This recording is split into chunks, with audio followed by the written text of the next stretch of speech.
Section 7 बात करते हैं इनिशिएशन ऑफ सीआरपी पर फाइनेंशियल क्रेडिटर। फाइनेंशियल क्रेडिटर या तो खुद से या तो जॉइंटली एप्लीकेशन दे सकता है एडजुडिकेटिंग अथॉरिटी की, जो हमारे केस में क्योंकि हम कॉर्पोरेट में डील कर रहे हैं वुड बी एनसीएलटी। ये कब दे सकता है? या तो अकेले या तो खुद से। मैं रिपीट करो ताकि आपको याद हो जाए। या तो अकेले या तो खुद से एप्लीकेशन दे सकता है एडजुडिकेटिंग अथॉरिटी यानी एनसीएलटी को। कब? On default. डिफॉल्ट कितना होना चाहिए? हमने पढ़ा था मिनिमम 1 करोड़ का डिफॉल्ट। अच्छा, डिफॉल्ट की हमने नीचे देखोगे ग्रीन में यहाँ पे लिखा हुआ है कि डिफॉल्ट रेफर्स टू वो फाइनेंशियल डेट जो सिर्फ एप्लीकेंट को ही नहीं बट कंपनी के, मतलब जो कॉर्पोरेट डेटर है उसके किसी भी फाइनेंशियल क्रेडिटर को ओ किया हुआ अमाउंट अगर कंपनी यानी कॉर्पोरेट डेटर नहीं पे कर पाती है, विच इज मिनिमम 1 करोड़ रुपए, उसको डिफॉल्ट के कैटेगरी में डाल दिया जाएगा। यानी जो एप्लीकेंट है या कोई भी एफसी का अगर कॉर्पोरेट डेटर डिफॉल्ट करते हैं मिनिमम 1 करोड़ का, तो ऐसे केस फाइनेंशियल क्रेडिटर या तो खुद से या तो जॉइंटली एप्लीकेशन दे सकती है। किसको? एडजुडिकेटिंग अथॉरिटी की। जो कॉर्पोरेट के केस में कौन है? एनसीएलटी। याद हो गया? डन। नेक्स्ट। अब जॉइंटली का क्या मतलब होता है? जॉइंटली का मतलब ये होता है अगर सेम क्लास के या तो कम से कम 100 लोग या at least 10% of the same class, है ना?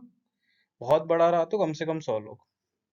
अगर 100 लोग नहीं है तो कम से कम एटलीस्ट 10% तो होने चाहिए उसी क्लास के अंदर के। और अगर आप साइड में देखोगे तो आप लिखा हुआ WIL, मतलब विच एवर इज लेस। या तो 100 लोग होने चाहिए, अगर 100 लोगों का क्लास ही नहीं है तो कम से कम 10% होना चाहिए। इन दोनों में से विच एवर इज लेस। ठीक है। अब नेक्स्ट, अगर रियल एस्टेट अलॉटीज के केस में होगा। हमको ये पता है कि रियल एस्टेट अलॉटीज के केस पे क्या होता है, जो होम बायर्स रहते हैं वो अपना पैसा बिल्डर को देते हैं कि हमारा एक फ्लैट बना दीजिए, हमारा कोई प्रोजेक्ट रहेगा उसको आप प्रॉपरली कंप्लीट करते हो। ऐसे केस में जो पैसा दिया हुआ है इसको भी हम फाइनेंशियल डेट के कैटेगरी के अंडर ही कंसिडर करेंगे। समझा?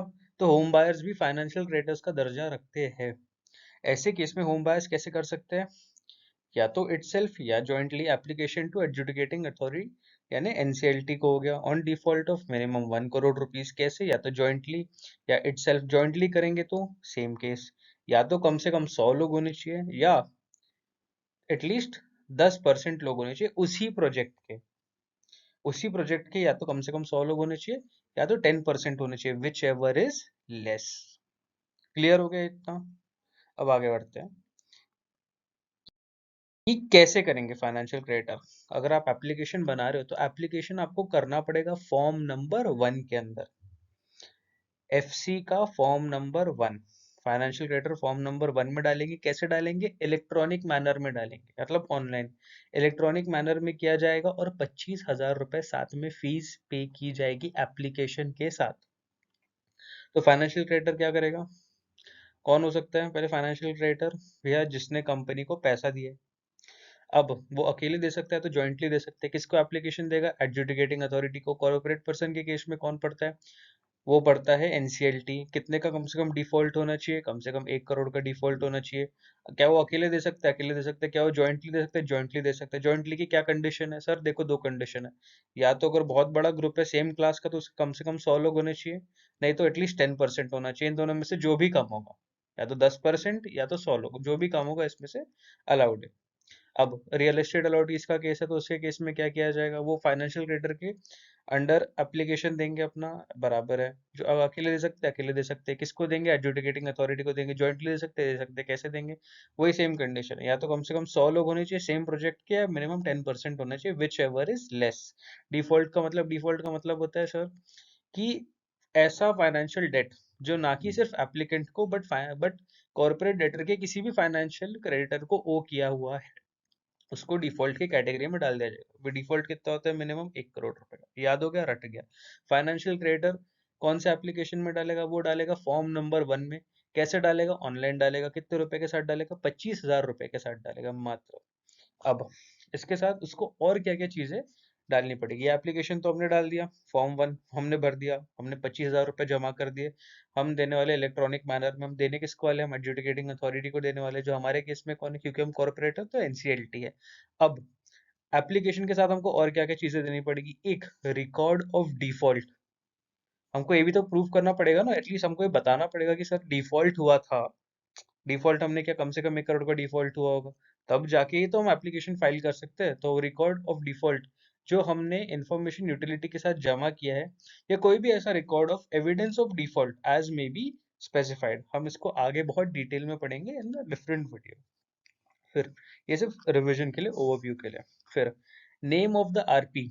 एक चीज हमेशा याद रखना कि जो फाइनेंशियल क्रेडिटर है वो जब एप्लीकेशन देता है तो उसको आरपी का नाम प्रपोज करना बहुत जरूरी है।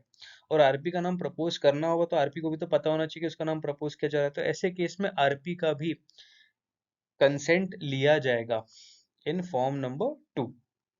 और इनिशियली याद रखना, आरपी ऐसे ही नहीं बनता है, आरपी बाद में सीओसी के बाद बनता है। पहले जब कोई आता है तो उसको आईआरपी बोला जाता है, interim resolution professional, for the time being उसको किया जाता है। और उसके साथ क्या दिया जाएगा, any information as specified by board.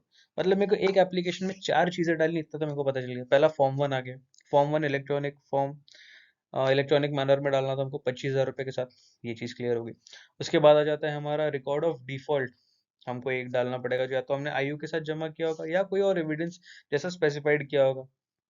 दूसरा, मेरे को आईआरपी का नाम और उसका कंसेंट इन फॉर्म नंबर 2, और any information as specified by board. Board का मतलब आईबीबी है। अब हमने एडजुडिकेटिंग अथॉरिटी को फॉर्म दे दिया, राइट। अब एक बार रिवाइज कर लेते हैं, तुरंत फट से जल्दी से रिवाइज कर देते हैं। मैं कौन, फाइनेंशियल क्रेडिटर, मैं अकेले किया या अपने दोस्तों के साथ, यानी जॉइंटली। जॉइंटली किसको दूंगा, एडजुडिकेटिंग अथॉरिटी को दूंगा। एडजुडिकेटिंग अथॉरिटी को मैं कब दूंगा, जब डिफॉल्ट होगा। डिफॉल्ट कितने का होगा, कम से कम 1 करोड़ का। अच्छा, सिर्फ मेरे साथ किया क्या, नहीं नहीं, डिफॉल्ट का मतलब होता है ऐसा फाइनेंशियल डेट जो मेरे को वो किया गया हो एज एन एफसी और द एप्लीकेंट, और to any other financial creditor of the corporate debt. Clear. अकेले दे सकते हो, दे सकते हो। जॉइंटली सकते हो, जॉइंटली दे सकते हो। किसके साथ दे सकते हो, जॉइंटली दोगे तो सर देखो, या तो 100 लोग या 10%, ये आंकड़ा दोनों के केस में आता है, रेगुलर में और रियल एस्टेट अलॉटीज के केस में, ठीक है। कैसे देना पड़ेगा मेरे को, सर एक काम करो, कुछ मत करो आप लाइफ में, कुछ मत करो, सिर्फ फॉर्म नंबर 1 पकड़ो, इलेक्ट्रॉनिक मैनर में उसको अपलोड करो, मतलब ऑनलाइन 25,000 रुपए साथ में जमा कर दो। और 3-4 गिने चुने डॉक्यूमेंट्स। पहला, एक आपको डालना पड़ेगा कि भैया डिफॉल्ट किया, उसका आपको कुछ एविडेंस देना पड़ेगा। या तो अगर आपने इन्फॉर्मेशन यूटिलिटी के साथ जमा किया तो वो दे दो, नहीं तो अगर कोई बोर्ड ने बताया उसके स्पेसिफाइड के हिसाब से कर दो आप। लेकिन हमको पता तो ना चाहिए डिफॉल्ट हुआ है, तो एक चीज तो हमको याद होगी। दूसरा, अब मेरे को आरपी मैंडेटरी है उसका नाम डालना, तो मेरे को आरपी का नाम और उसका कंसेंट लेना पड़ेगा फॉर्म नंबर 2 में, वो चीज हो जाती है। और तीसरा, कोई भी ऐसे डॉक्यूमेंट जो बोर्ड आपको स्पेसिफाई करती है। क्लियर, एकदम क्लियर, सब रट गया हमको। अब एडजुडिकेटिंग अथॉरिटी को एप्लीकेशन मिलने के 14 दिन के भीतर उनको क्या करना पड़ेगा, उनको ये चेक करना पड़ेगा इंफॉर्मेशन यूटिलिटी के साथ, which is one of the pillars of IBC, कि एक हाँ ऐसा डिफॉल्ट एक्चुअली में ऐसा एग्जिस्ट करता है। या तो इंफॉर्मेशन यूटिलिटी के साथ करेंगे, नहीं तो जो हमने बताया था ना अदर डॉक्यूमेंट एज में भी स्पेसिफाइड, उसमें चेक किया जाएगा कि हाँ पहले ये प्रूफ करना पड़ेगा कि डिफॉल्ट हुआ है, तभी जाके तो प्रोसीडिंग बढ़ेगी सीआरपी के। अगर एडजुडिकेटिंग अथॉरिटी 14 डेज के अंदर ये स्पेसिफाई नहीं कर पाएगी डिफॉल्ट नहीं हुआ है या हुआ है, तो उसको राइटिंग में देना पड़ेगा। अगर, अच्छा फिर उसके बाद क्या होता है, अच्छा अगर वो सेटिस्फाई हो जाती है, तो सेटिस्फाई हो जाती है 14 डेज के अंदर कि हाँ भैया डिफॉल्ट तो हुआ था, तो ऐसे केस में क्या करेगी, अगर एप्लीकेशन कंप्लीट है और जो भी आरपी है उसके अंदर कोई भी डिसिप्लिनरी प्रोसीडिंग उसके अगेंस्ट नहीं की गई है, तो ऐसे केस में एप्लीकेशन को एडमिट कर देंगे, है ना। मतलब उन्होंने क्या बोला कि सर देखो पहले डिफॉल्ट है क्या, हाँ डिफॉल्ट है, जी हाँ। उसके बाद एप्लीकेशन आपका कंप्लीट है क्या, हाँ एप्लीकेशन कंप्लीट है, जी हाँ। आरपी के अगेंस्ट कोई डिसिप्लिनरी प्रोसीडिंग्स बैठी है क्या, नहीं डिसिप्लिनरी प्रोसीडिंग तो नहीं बैठी, एकदम पावन आदमी है वो, ठीक है, तो फिर एडमिट कर दीजिए एप्लीकेशन। अब दूसरे केस में कब रिजेक्ट करेगी, रिजेक्ट करेगी तो उसके बीच कुछ कारण हो सकते हैं। पहले डिफॉल्ट हुआ था कि नहीं हुआ था, अगर डिफॉल्ट नहीं हुआ था तो फिर तो आपका एप्लीकेशन रिजेक्ट कर देंगे। अच्छा बोलते चलिए, लेकिन सर डिफॉल्ट हुआ था, अच्छा डिफॉल्ट हुआ था क्या, चलो ठीक है, एप्लीकेशन कंप्लीट है क्या, नहीं एप्लीकेशन कंप्लीट नहीं, हाँ तो मतलब एप्लीकेशन इनकम्प्लीट है, तो ऐसे केस में रिजेक्ट कर दिया जाएगा। बोले अरे यार, फिर हम बोले कि सर वापस हम पूरा भर के देखो सर डिफॉल्ट भी होता है और एप्लीकेशन भी कंप्लीट किया है। बोले अच्छा ठीक है, फिर हम क्या चेक करेंगे, फिर करेंगे डिसिप्लिनरी प्रोसीडिंग्स आरपी के अगेंस्ट है क्या, बोले हाँ सर उसके अगेंस्ट डिसिप्लिनरी प्रोसीडिंग्स तो है, तो फिर ऐसे केस में हम कैसे एप्लीकेशन एक्सेप्ट कर ले, तो फिर वापस रिजेक्ट हो जाएगा। तो हमने एक्सेप्ट कब किया, जब डिफॉल्ट हुआ था, जी हाँ। जब एप्लीकेशन कंप्लीट था, जी हाँ। जब आरपी के अगेंस्ट कोई भी डिसिप्लिनरी प्रोसीडिंग्स नहीं थी, नहीं थी, है ना, आरपी एकदम पावन एकदम पवित्र था, तो ऐसे केस में हमने एप्लीकेशन को एडमिट कर लिया। और डिफॉल्ट हमने कब समझा? डिफॉल्ट या तो एप्लीकेशन कब रिजेक्ट किया, या तो डिफॉल्ट नहीं हुआ था, एप्लीकेशन कंप्लीट नहीं था, या आरपी के अगेंस्ट कोई ना कोई डिसिप्लिनरी प्रोसीडिंग्स चल रही है। ठीक है। अब अगर एडमिट करता है तो बहुत बढ़िया, एडजुडिकेटिंग अथॉरिटी यानी एनसीएलटी। अगर रिजेक्ट करता है तो वो 7 दिन का नोटिस देगा एप्लीकेंट को कि आप रेक्टिफाई कर दीजिए अपना ये प्रॉब्लम।